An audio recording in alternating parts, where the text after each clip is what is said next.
Are you planning to work in Canada, or maybe you're already here and you need to extend your stay, but you're not sure which work permit fits you? In this video, I'm going to walk through the exact framework I use with clients to explore their options. You'll see how I think through the process, why I check certain permits first, and how each choice fits into a bigger permanent residence plan. This approach works whether you're currently in Canada and looking to extend, or outside Canada applying for the first time. No matter your starting point, you can apply this logic to narrow down the options and identify the path that fits your goals and timelines. So here's what we'll do. We'll start by defining your ultimate goal and the time you have to get there. Then we'll explore the permits I check first, the ones with the lowest barriers and the quickest turnaround. After exhausting all other options, we look at labor market impact assessments and how to approach them strategically. If you want to follow along with a visual, our free tools portal includes the flowchart, decision trees, and templates I use in real client files. You'll find the link in the description and pinned comment. Before I ever look at a permit category, I ask two questions. What's your objective in Canada, and how much time do we have to work with? If your end goal is permanent residence, I work backwards from the PR program that's your best fit. That might be Canadian Experience Class, a provincial nominee stream, a category-based express entry draw, or family class. Once we know the destination, we can figure out what needs to be true for you to qualify. This could mean gaining a year of skilled work experience, improving language ability, or learning a new language, securing an eligible job offer, or pursuing further education. Your timeline is just as important. Are you trying to be in Canada in 6 weeks, 6 months, or a year? Are you aiming for a short work assignment or building a life here? The answers shape how we approach permits. If we know you'll need a year of Canadian work experience to qualify for PR, we'll choose a permit that gets you here quickly and can be extended or transitioned later, even if it's short in duration at the start. Sometimes I run two processes at once to save time. For example, if we know ultimately a labor market impact assessment is needed, but it takes months, we'll look at if you qualify for an 𝐈𝐦𝐬𝐧 exempt permit that can get you here more quickly and start working while the 𝐈𝐦𝐬𝐬 application is processing. That way, when the 𝐈𝐿MIA is approved, you can switch to a longer-term permit and keep building your PR qualifying experience without losing momentum or status. When I'm mapping out work permit options, I start with the easiest, fastest routes first that fit your profile. For many people, the very first thing I check is eligibility for International Experience Class.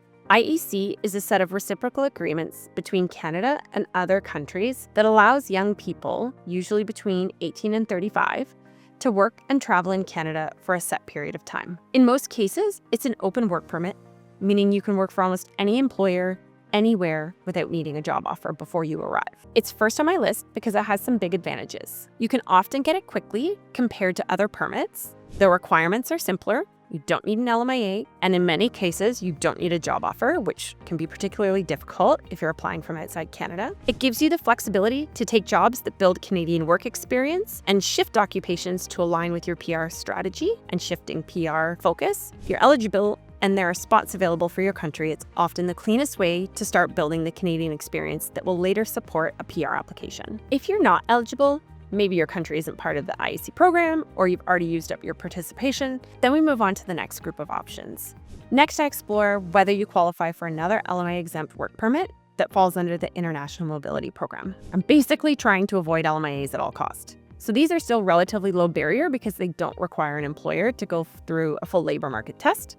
One example is Francophone mobility. If you're fluent in French and have a job offer outside of Quebec, this pathway can be a great option. It's 𝐈𝐿MIA exempt, processing is generally quick, and it aligns perfectly with Canada's focus on attracting French-speaking talent outside Quebec, which aligns well with category-based express entry draws for French speakers.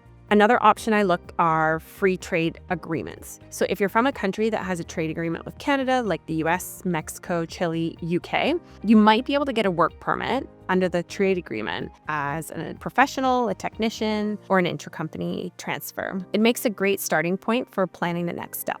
There are also spousal open work permits, which allows spouses and common partners of certain work permit holders and study permit holders to work in Canada.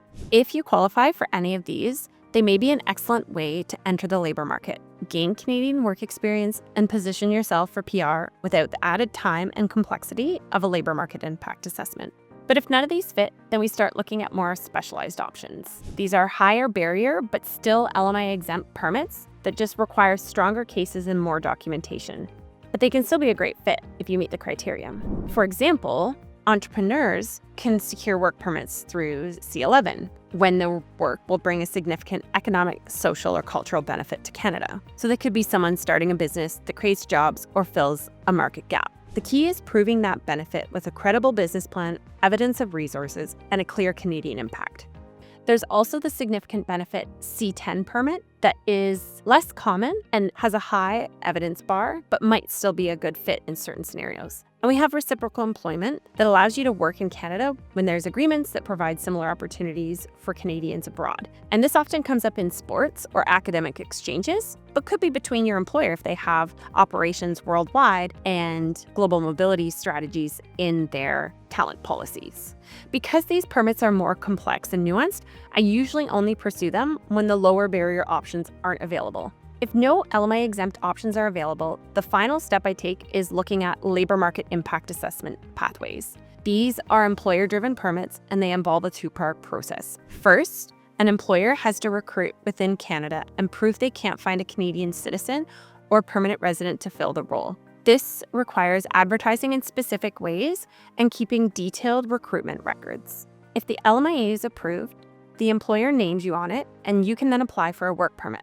There are different types of LMIAs, including high wage, low wage, in support of permanent residents, and the global talent stream for certain tech and engineering roles. LMIA pathways come with some potential hurdles, like caps on low-wage workers, which limits how many low-wage foreign workers an employer can hire, and refusal to process rules applicable in certain regions with high unemployment.